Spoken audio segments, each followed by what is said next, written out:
Hi, everybody. This is Dan Chun, co founder of Hawaiian Islands Ministries, known as HIM for short. So, welcome to the HIM podcast, where we interview remarkable, wonderful, interesting, thought provoking people to learn more about life, to learn more about God. And this is the HIM podcast. And today we are so grateful to have with us Father Greg Boyle. And he's patching in from Los Angeles. So aloha, Father Greg Boyle. Aloha, Dan. Good to be with you. And Father Greg has been with HIM a couple times in Hawaii and as one of our speakers. And then I recently got to see him in Los Angeles at a big congress in Anaheim uh, Convention Center. And in case you don't know who he is, first of all, he's a Jesuit priest. He's the founder of Homeboy Industries. And Homeboy Industries, after 36 years, is the largest gang intervention, rehab, and reentry program on the planet Earth, with more than 300 partners in the United States and 50 outside the country in a very wonderful, loose, organic relationship. He has about 800 on staff. Isn't that amazing in LA? And he recently, last year, was the winner of the Presidential Medal of Freedom, which is the highest honor given to an American civilian. And in case you don't know what that is, it is presented to individuals who have made exemplary contributions to the prosperity, values, or security of the United States, world peace, or other significant societal, public, or private endeavors. Security, that's impressive, Father Greg. The Medal of Freedom is presented to individuals who have made exemplary contributions to the prosperity, values, or security of the United States, world peace, or other significant societal, public, or private endeavors. Amazing contributions to security. I didn't know you worked for TSA. That's really amazing, Father Greg. So that's a joke, Father Greg. So what was it like to receive this Medal of Honor from the president? It was humbling and kind of surreal, and you only find out exactly a week before they give it out, and I didn't find out who my co-honorees were until the morning of, so that they released it online, and then that's when I discovered, Nancy Pelosi and John Kerry and all these other people. Oh my So for goodness. some reason they want to keep it top secret. I don't know why, but Wow, that's really crazy. That is such an amazing honor.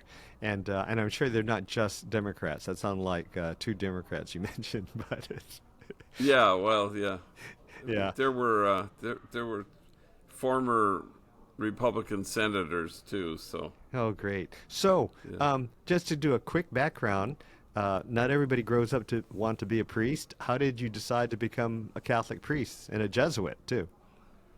yeah. The Jesuit part is more key, because I was educated by the Jesuits, and I found them both fearless and prophetic, and and joyful. They were hilarious people. So that was what drew me to them, and so I liked their charism. I liked what how this all kind of was working out, and how uh, that was during the Vietnam War. So there was a lot of protest, and they would pull us into all these marches all over the state of California, and and for me, I thought, this is exhilarating, and this is what I think the gospel should look like.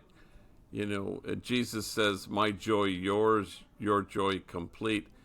So if it's not about joy, then I'm not sure it's authentic. And so that's what I found with them. That's a great definition for authenticity. That's amazing. Now, I should mention just quickly off the bat that Father Greg has written some phenomenal books, and I've read all four of them. The latest one is Cherished Belonging, and before that was the Whole Language. I'm not going to show all four, but there was also Tattoos on the Heart and Barking to the Choir. So, really wonderful, touching. Writing, and you're a great writer, and you're a humorous writer, showing the joy of the Jesuits throughout the whole thing. So let's start from the beginning. How did Homeboy Ministries start? And for the uninitiated, why the name Homeboy? Because here you are, a priest in Southern California. You probably had no idea that this industry's ministry would start. So how did it all begin? Well, because I was pastor of a very poor parish in Los Angeles called Dolores Mission. It was the poorest in the city, and it was nestled in the middle of two very large public housing projects, Pico Gardens and Aliso Village. And they comprised the largest grouping of public housing west of the Mississippi. And we had 8 gangs at war with each other. So I started to bury kids in 1988. My first one in 1988. I buried my 263rd 2 Thursdays ago. Mm. And not all from that community, of course, but I get asked to do this, and so we started a school, which was our first venture, because there were so many junior high, middle school age kids who had been gang members who had been kicked out of their home school, and nobody wanted them, so they were, in the middle of the day wreaking havoc. So it was in our interest to kind of engage them, and so we started a school for them. And then they asked if only we could have jobs, and we tried to just find felony friendly employers, and that wasn't so forthcoming. So finally, we started Homeboy Bakery, which was our first social enterprise. And we just sort of came up with the name, and then we had a logo, and then we started Homeboy Tortillas a month after the bakery at another location. Then we changed our name. We called ourselves Jobs for Our Future, and then we changed it to Homeboy Industries to include all the various social enterprises.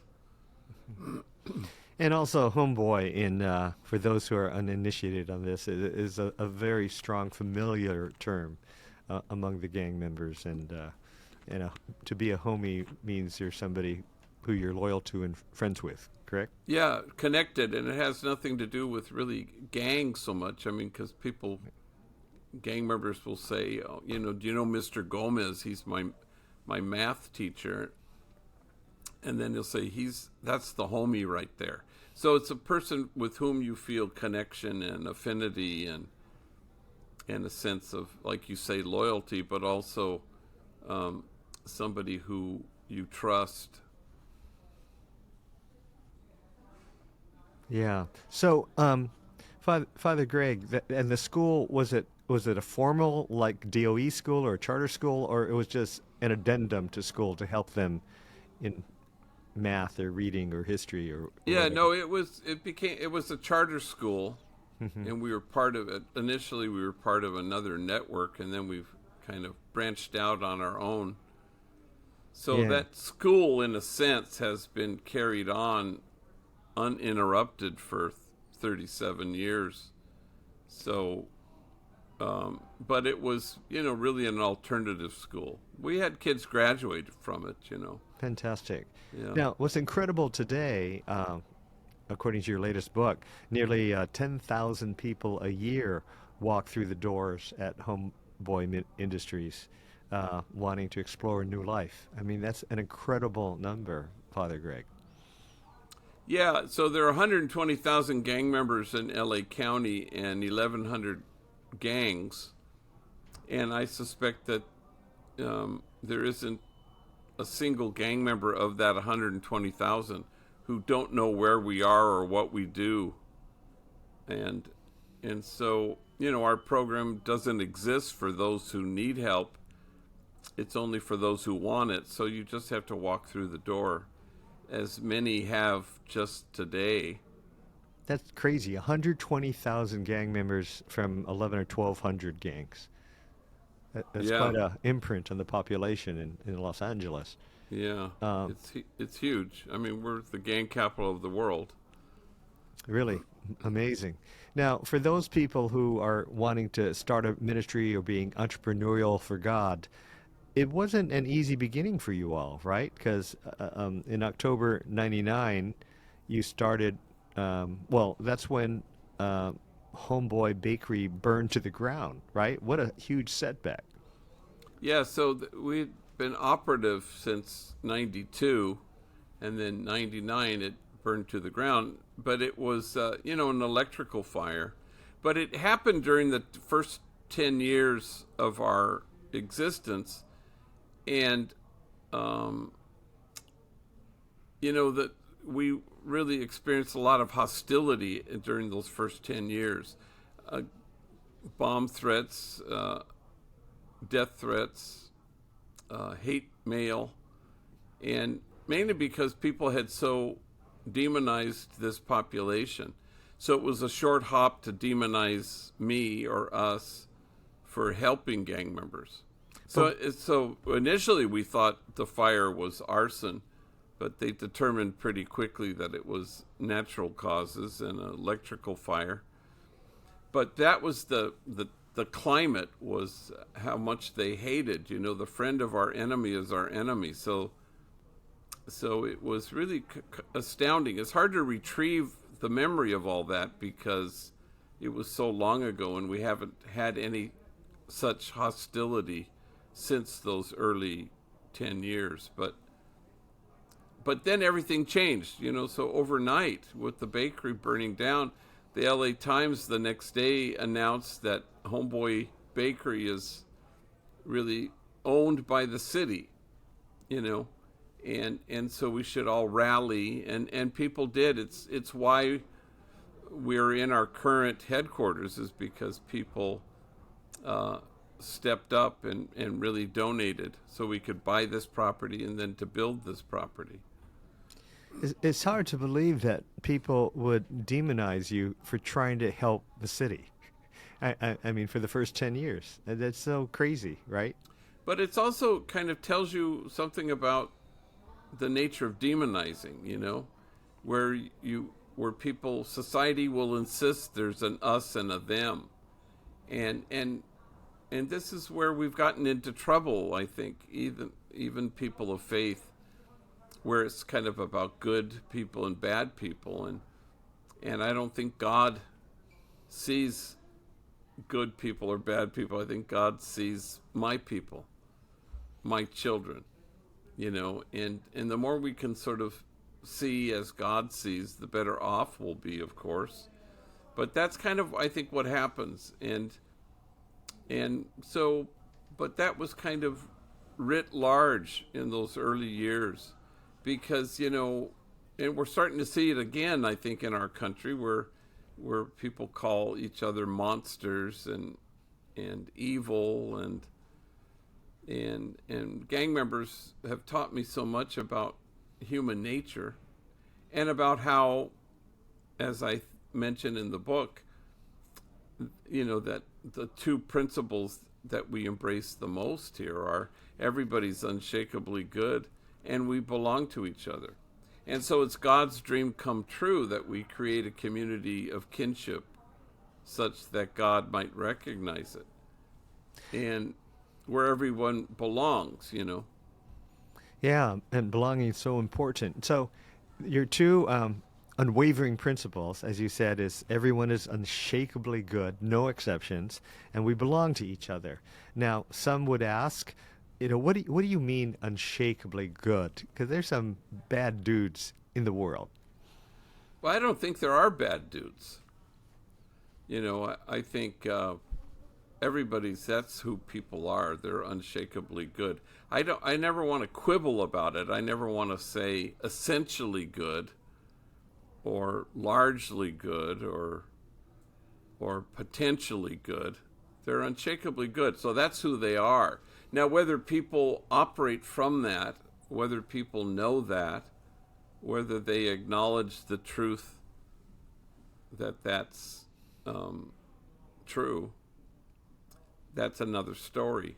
But for 40 years I've walked with gang members. I've yet to meet a bad dude. Hmm. Hmm. I've met wounded people, I've despondent people, tortured people, broken people and mentally ill people, but I've never met anybody bad. So there, I think that's how God sees. I don't think God, you know, I don't think God sees sin. I think God sees son or daughter. And I think that's important for us to start to see that way rather than this binary, you know, the good are over here and the bad are over here. It's the moral quest has never kept us moral. It's kept us from each other. So you want to obliterate once and for all the illusion that we are separate, that there's an us and a them, and there really isn't. That's super helpful. And of course, that would be so opposite than perhaps a Calvinist view of total depravity, right? Um, Yeah, yeah. I mean, like for people, for example, hate hate crimes are up 300% in the United States. How else would we explain that, except to say, as the Surgeon General, uh, the former Surgeon General, used to say, that mental health is the defining health issue of our time. And what are the indicators of that? Well, there's one: 300% increase in hate crimes. So nobody healthy hates. It's not about bad people hating, it's about healthy people hating. It's so, like revenge, seeking revenge, as a current elected official is doing. That's not the endeavor of a healthy person. Retribution is not the endeavor of a healthy person. Wanting payback and actively seeking it is not the endeavor of a healthy person. Someone might say, well, it's the endeavor of a really bad person. But I wouldn't say that. I would say nobody healthy wants payback. hmm, You might say it's human to kind of maybe want it, but it's not healthy to seek it. that's And that's important, I think. yeah. So it's not so much a sin as a sickness in your mind. Yeah. I Yeah. mean, it's like when Jesus says, he's dining with Levi, who's the tax collector, and all the Pharisees are grumbling because he's dining with him, and because he's dining with a sinner. And that's when Jesus talks about the doctor comes not for the healthy person, but the person who needs a medical attention. So there's the difference. Jesus, the Pharisees want to talk sin, but Jesus wants to talk about health. That's very And profound. that's a difference, I think. That's very profound. Now, you wrote Cherished Belongings out of a deep concern that our country was getting more divided, and there was more labeling of monsters versus good guys. And so explain the concept of the title of your last book, Cherished Belongings. Well, cherished belonging is kind of, I think, God's dream come true, which is a community where people feel palpably cherished. And that cherishing love is love with its sleeves rolled up.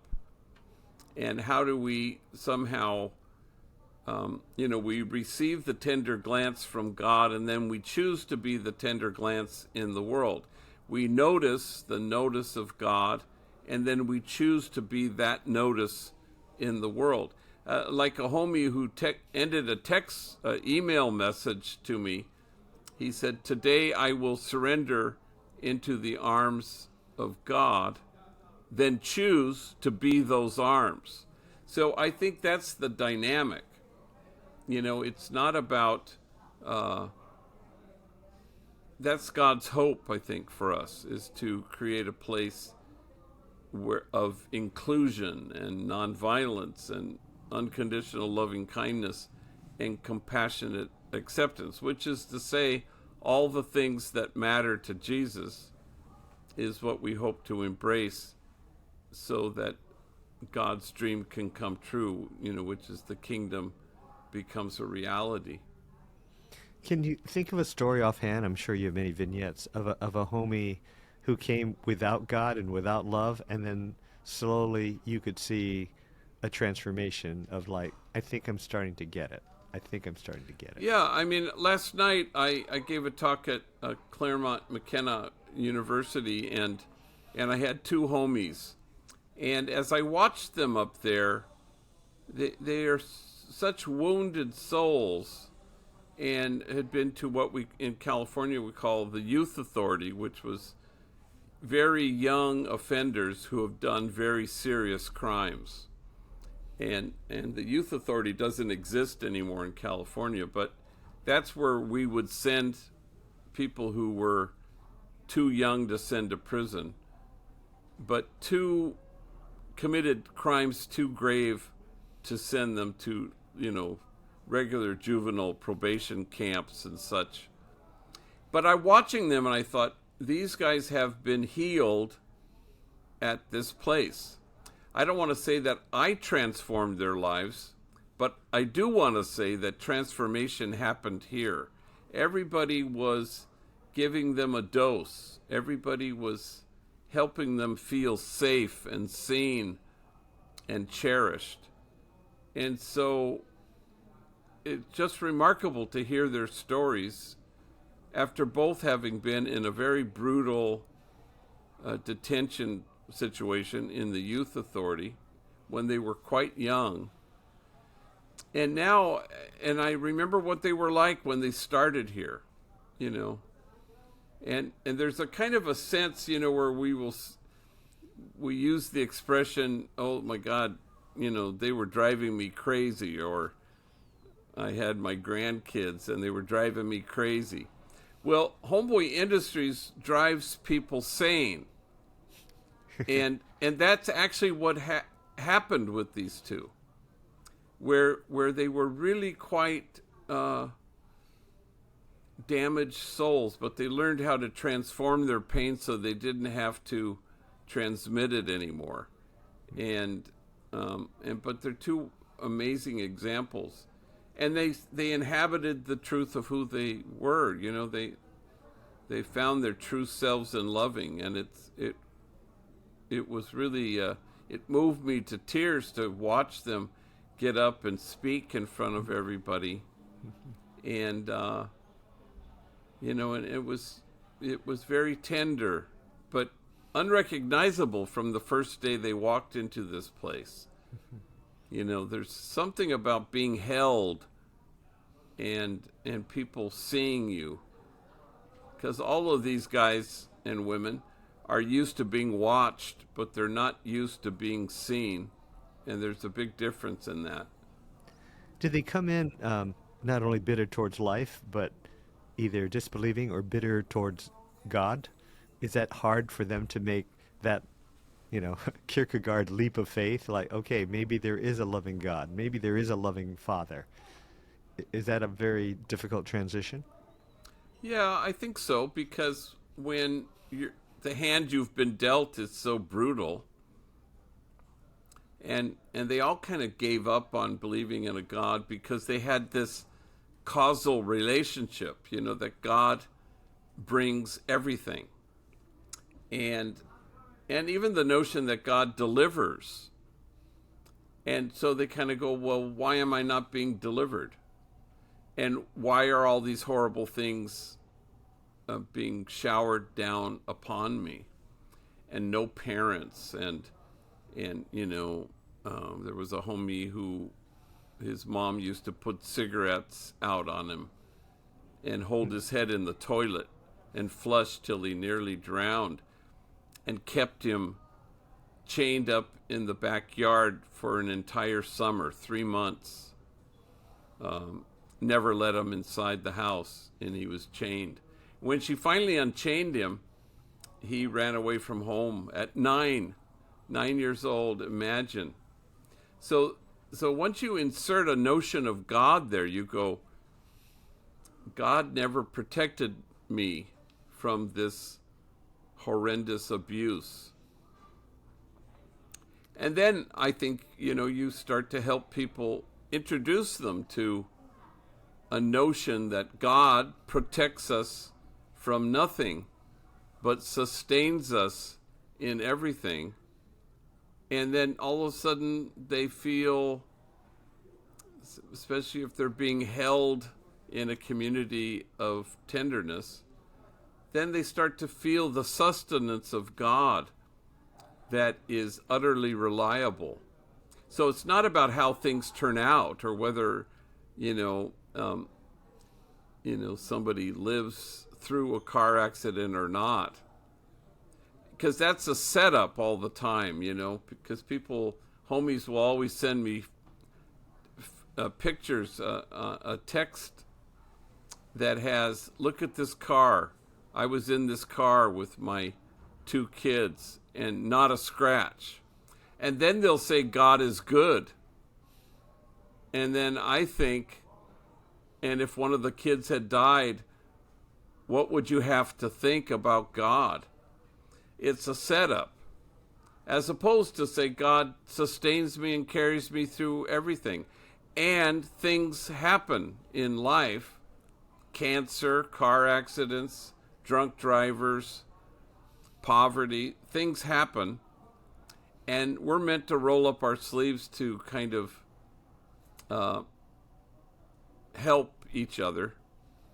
But God, I learned that early on when mothers would scream at the sky and say, why did God take my son from me? And I just said, well, God didn't. Some poor kid with a gun did. And so, there's that notion that where people feel like they have to choose between an all-powerful or an all-loving God.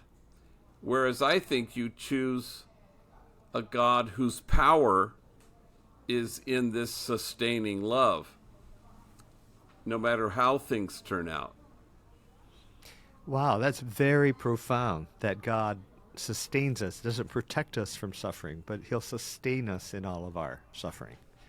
And and and and so when somebody asks, so why didn't God protect me? Then what do you say?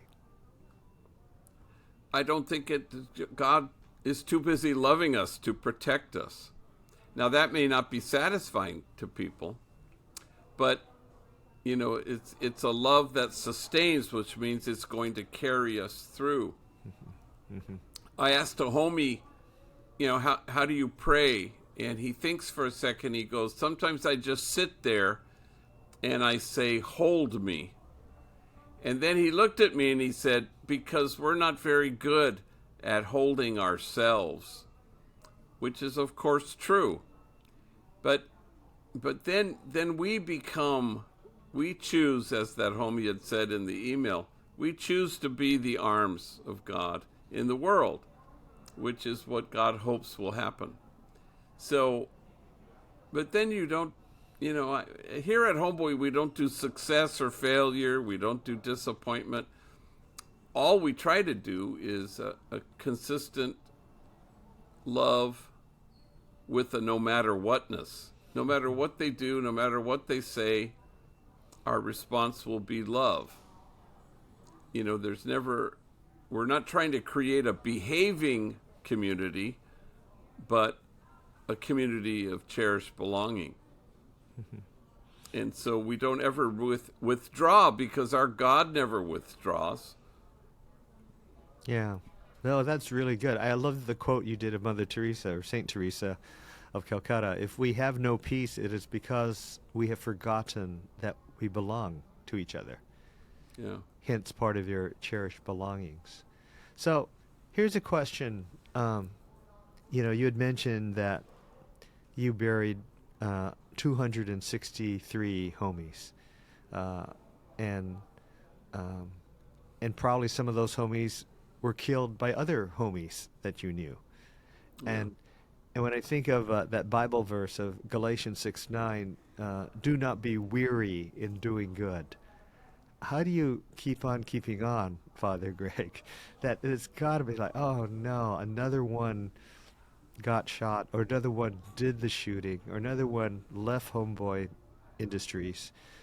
How do you not fall into despair or depression, but not grow weary in doing good.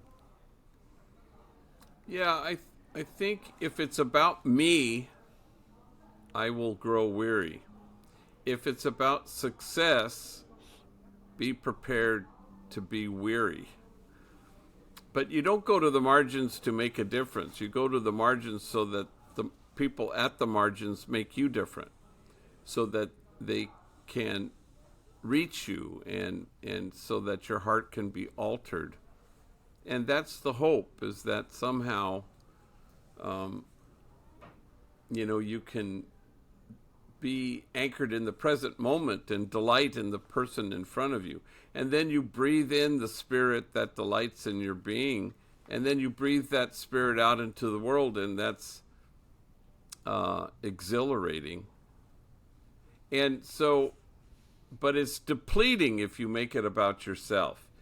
If you go to the margins to fix or save or rescue people, then it's about you. And it's just a matter of time that you will burn out. But there is no burning out if you say it's not about me, and I'm just going to go to the margins to receive people and let people reach me.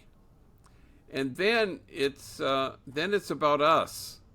As long as it stays about us, there's no burnout. There's exhaustion, but there's no depletion. And I think that's important in ministry, because when people burn out, it's not because they're very, very compassionate. It's because they've allowed the ministry to become about them.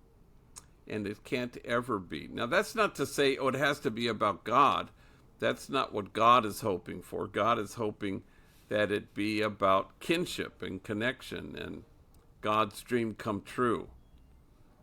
But it can't be about a tally sheet and evidence-based outcomes and how many successes did you have this week. And then that is about you, and that won't ever be replenishing. Oddly, you think it will be initially, especially as things are if things are going well, but it doesn't prepare you for the time when things will inevitably go poorly. So That's so profound. I mean, I think there's so many in leadership, in ministry, who are experiencing burnout. I don't know about the Catholic world, but in the Protestant world, statistics are 37% of the Protestant pastors want to quit. And much of it had to do with the COVID years. And it used to be 43%, but I think it's just 2 years later, 5% have already quit. And so it's now 30. That's a huge, huge figure. yeah. And they're weary in doing good, but you have totally turned it around. Yeah, I think that's important, because I remember somebody sent me a book, and I must have met this writer, and it was a book about self-care of ministers. And I wrote she asked me to write a blurb. So I wrote a blurb, but I thought, oh God, what am I going to do? I don't believe in self-care in that sense. In what sense? In what sense? Well, when we go straight to self-care, where we go, oh, I need to take care of myself, because otherwise I'll burn out. But the trick is, you're burning out because it's only about yourself. It's not other-centered or loving-centered. It's about accomplishment. It's about success, and that's just it's a setup. You'll end up, really burning out. And I used to have senior staff here would come to me and they go, "Oh my gosh, I guess I'm just too compassionate. I need to take 3 months off." And I go, with all due respect, you've allowed this to become about you, and that's why you're depleted. Because everything is tied to how many people did you save or rescue or fix or transform, and you can't do that. Wow, because that is you so. will burn out if you do that. So I know you say you're more of an organism than an organization, and you want to have a proper definition, not so much of a success, but you want some fruitfulness in the ministry, and of course there has been tremendous fruit. Um, what for you then are the criteria or the metrics, so to speak, of we're doing we're honoring God and we're doing a pretty good job? I don't know. I think God is always wondering what's all the measuring about. And I just think that's, I remember a funder said to me once, we don't fund efforts, we fund outcomes. And in my head I go, I can't operate that way, because the loving effort is the only thing that matters. Because once your engine is success and measuring of success, then you're through it. Then it's just a matter of time when it will all crumble. Hmm. So you want people. So that's another Mother Teresa ism: is we're not called to be successful, we're called to be faithful. So how do you stay faithful to an approach and a philosophy and kind of overriding principles? How do you stay faithful to that regardless of how things turn out? But if you only operate in terms of what evidence is there that this is successful, then you're going to stop working with the people God hopes you'll walk with. You know, the belligerent and the gnarly and the attitudinal, and like the woman who freaked out in our office today, who just screamed and there was no consoling her. You'll stop working with her because she makes life difficult. But the, Instead, you're going to start working with the most likely to succeed, and that's kind of the opposite of what we hope to do here anyway, which is to go to the margins where people feel excluded, and how do we dismantle the barriers that exclude.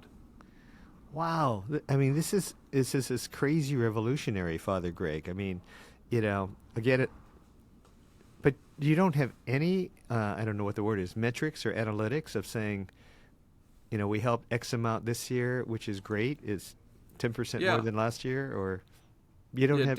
definitely people do that here. I don't do it, but Okay. we have people who will, sign in sheets, and how many men and how many women and Hmm. how many Yeah, how many returning have been helped, citizens. and how? Yeah, Yeah, so they kind of do recidivism. that. Yeah, because you're also, realistically, you have to submit that to funders, and then they like that. But as a person who's accompanying these folks here, you don't want that to be anywhere near your engine. Because if you believe in being faithful to the approach that we've embraced here, then you believe that in the end, it'll be okay. In the end, it will be effective. But if your engine is, let's just keep staying effective, it's a way of avoiding working with people who are challenging. And we really want to work with people who are challenging. Golly, that's like so incredible and so counterintuitive. In the Protestant world, three of the main criteria, if you're a healthy church, is bucks, how big your budget is, butts, how many butts in the seat, and buildings, how big are the buildings. Now, to be fair, maybe there was a time in Catholic history, some pope says, "All right, we're going to sell a lot of indulgences. Indulgences. We're going to build a big cathedral because it makes me look good, right? Or it makes the bishop look good." Exactly. Yeah. So it's not just a Protestant issue in terms of buildings, but you're challenging us in ministry not to fall into that. Yeah, I mean, I think that's a good. I'm writing it down.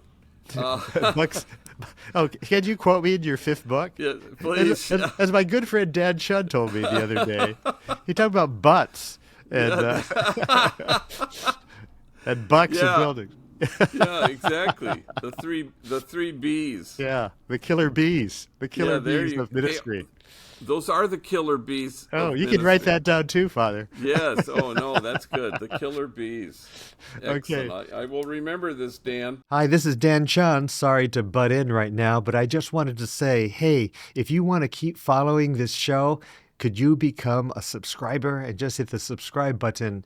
And it would be awesome that we could be part of a community to keep learning and hearing from these awesome speakers. Oh, great. We'll Um, see in book number five. yeah. Now, you really wanted to highlight 10 things. We don't have to unpack all 10, but I just want to list them, and maybe you can highlight something that you think is incredibly critical for this country, for the church.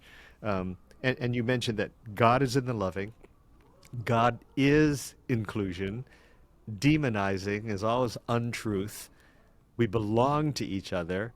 Separation is an illusion. Tenderness is the highest form of spiritual maturity. Kindness is the only non delusional response to everything, which you were quoting a George Saunders, I think. Love your Yeah. neighbor as you love your child. We are all unshakably good, as you mentioned, and a community of cherished belonging is God's dream come true. And I know I just listed 10 and they're hard to remember all 10, but is there something you would want to highlight saying, boy, right now this country needs to really get this because we are divided and we could be going in the toilet? Yeah, I think demonizing is kind of really front and center at the moment, and it. But the kind of the key principle I think is if you believe that everybody's unshakably good, and that we belong to each other, then you can actually roll your sleeves up and make progress. But if you don't believe those two things, they are exactly the reason why we don't make progress. They are the reason why there is division. They're Yeah. the reason why we draw this huge distance to separate us. And frankly, the church has not been very helpful this way because of bucks, butts, and buildings. Because that's kind of, especially butts, because the whole thing of sin really was how do we get butts in the church? Well, let's scare them, and sin and hell and all that stuff, that it's all indictment and it's not invitation. And and what if we had really taken a different path somewhere, where we said, we're going to invite you to joy. We're not going to shake our fist at you and say, can't you get your act together? We're just going to invite you to joy. It's a little bit like, I read in the New York Times recently, somebody was writing an editorial and it said, we're teaching the wrong things. We should be teaching resilience. And I thought about it and I go, people here at Homeboy, you don't have to teach them resilience. But if you cherish them, they will be resilient. If you cherish them, they will be sturdy people. And a community that cherishes drives people sane, which is to say, it heals them. And so that's where you want to be, because imagine if the church has said, well, we don't care about bucks, butts, or buildings. We're going to invite you to the joy there is in knowing that loving is your home. And watch, you will never be homesick again because loving is your home. This is God's hope. So that once we do it, we end up being, we want to form community. We want to form a place where people can find healing and hope. And I think that would have worked better. But instead, it was, especially the Catholic Church, even indulgences, you mentioned those earlier, but it's like it was the fear of hell. And, I just think that was a mistake. I get it, because it really put butts in the church. But now people, they're not there, and they really aren't. And so I never thought about it, but whether the Protestant or the Catholic world, the whole problem with the cover up of the sexual harassment is really because, for the sake of the mission, we got to keep more butts coming into the church. So let's not tell anybody about it. yeah. And it was the notion of holiness that was um, skewed and wrong, because anybody who is healthy is holy, and anybody who's holy is healthy. Hmm.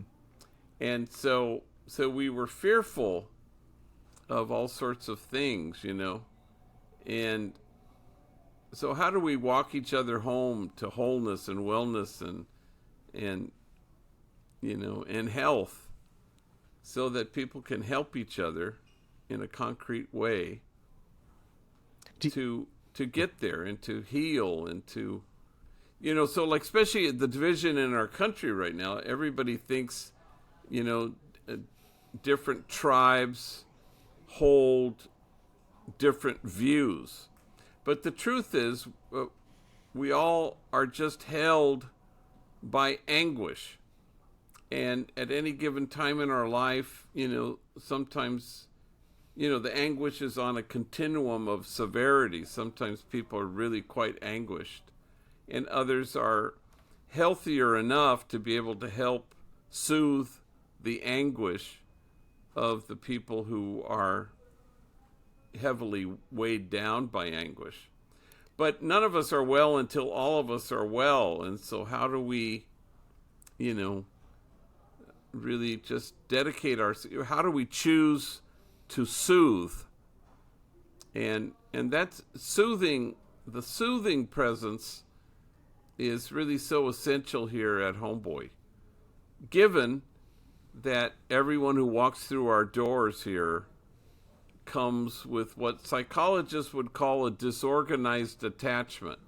Mom was either frightened or frightening, and you cannot calm yourself down if you've never been soothed.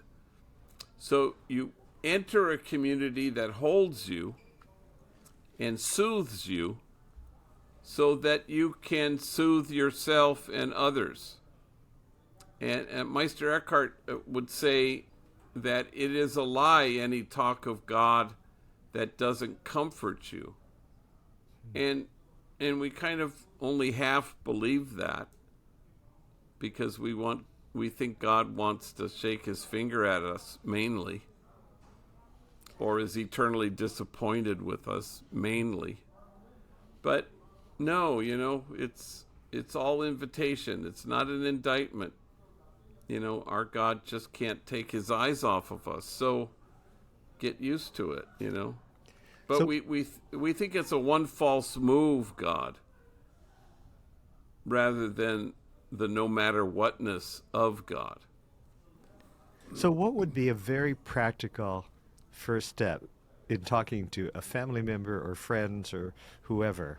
I mean, families can't talk politics right now, in a sense. It's so divided. And I love your Amanda Gorman quote: "Our only enemy is that which would make us enemies to each other." But I'm trying to think of, in a very practical first step, if you're with somebody who's just so different than you, and you want to create a sense of belonging, um, and you don't want to say, okay, you're not sinful, but you're sick. You need mental health.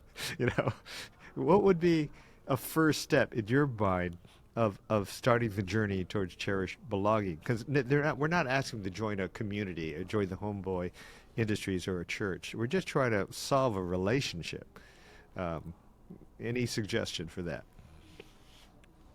Yeah, well, I also think that we have to abandon the quest to win the argument.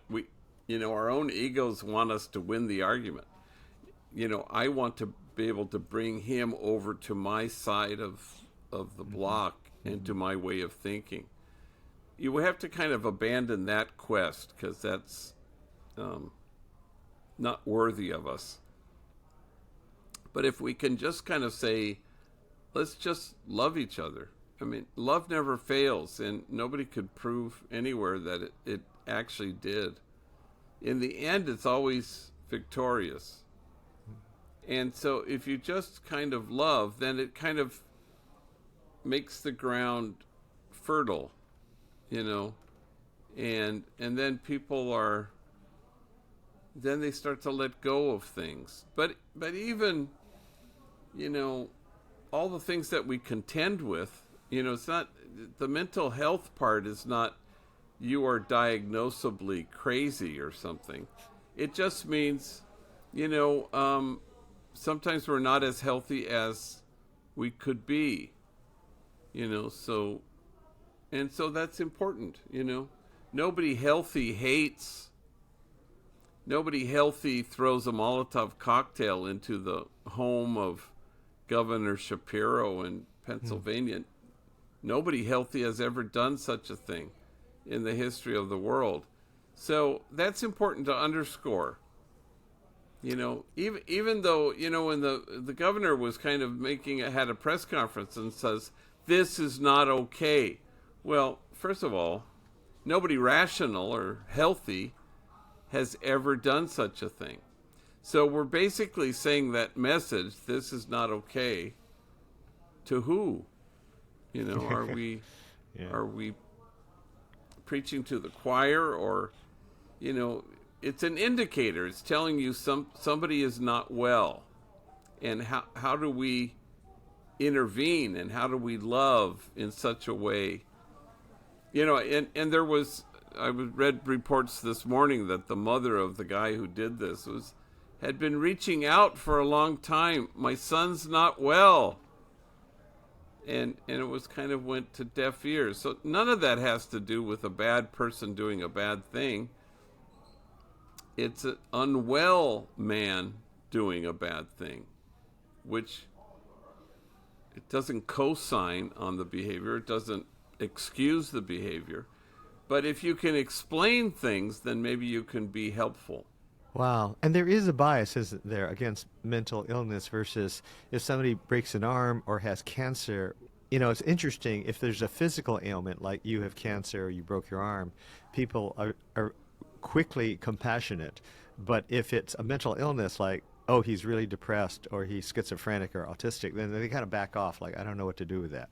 And it is interesting, the difference. Yeah, because as I mentioned in my book, I had two nephews who took their own lives, Mm.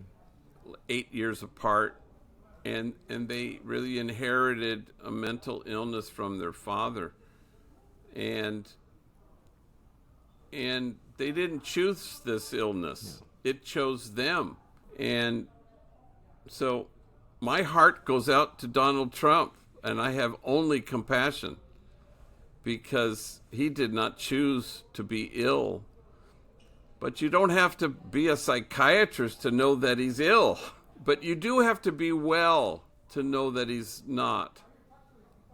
And that's essential. And this isn't about politics. This isn't about partisanship. And God knows it's not about policy. It's about, nobody healthy seeks retribution.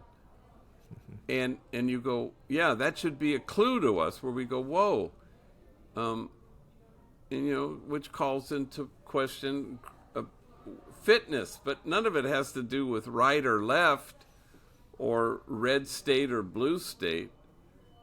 It's just how do we love each other enough not to make a moral judgment, because that doesn't help, but to make a health assessment. Hmm. you know Hmm. Hmm. the woman who had a meltdown in my office today, she's not a bad person, but you couldn't make the case that she's well because nobody healthy would do what she did. Doesn't make her bad. In fact, wow, I just stand in awe at what she has to carry rather than in judgment at how she carries it, because she's quite ill. And it manifests itself in screaming and meltdowns and violence and wanting to fight everybody. And I had to leave my office and ask her kindly to step into my office. And we talked. And she settled down, but you couldn't make the case that she's a healthy, whole adult. And that's not her fault. She didn't choose any of it. Wow, if you have a screaming, yelling woman who could be potentially violent, I hope you had somebody else in your office besides yourself when you talked to her. Well, no, I had people hovering outside my office Okay, and all right. looking at me. Are you okay? And I said, yeah, thumbs up. Yeah, I'm good. you hear a secret signal like pull on your ear.